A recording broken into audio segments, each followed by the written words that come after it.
You're looking at this all wrong. You don't chase money. Remember when you didn't chase him or her and he or she came running?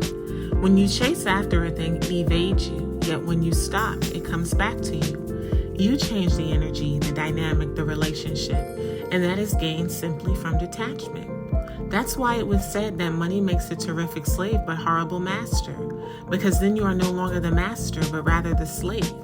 And is that a dynamic you want to play? Is that a dynamic you want to continuously experience? You have to make a choice, and a choice that is conscious.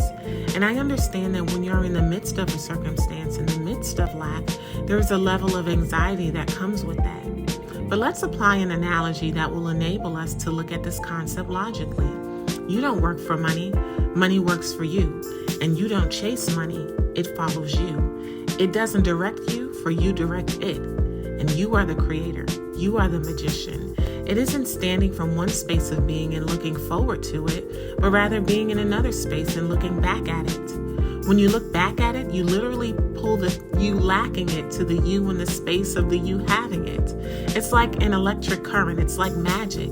Yet magic is simply what you imagine, the image in your mind, and you're pulled toward it. But let's look at this physically. Bring it to this reality. It may be better to look at this practically, a situation you can see tangibly. Every day that you send your kids off to school, you know that by the end of the day they will be back. It's the basic rule. You have the expectation that when you send them someplace, that there is a guarantee they will eventually be back in your space. It is from that expectation that you hold the image of what you expect them to do once school is finished. Case in point, before getting on the bus, you tell them to make their bed and they say okay with no fuss.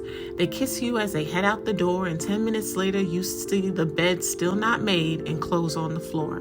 By this point, you're irritated and see in your mind everything you're going to say to them when they get home by 5. You can see the conversation you will have. You can see the excuse. You can see everything clear as day. The apology is just something you're used to. Not even realizing it, you are in the space of looking back, of seeing them come home from school with their coats and backpacks. The conversation you imagine having with them hinges on them returning to you. And you don't worry because you know it's you they'll eventually come home to. You are focused rather on the situation after it, the conversation you will have with them. You've created a decree unconsciously, and it will come to fruition. You aren't hoping that they come home or pleading the blood. Rather, you know that it will happen, and you are acting, thinking, and feeling everything that this knowing consists of.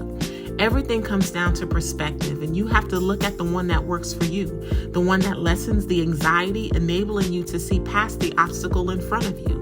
It is a conscious decision requiring consistent action, like a muscle relaxing and contracting.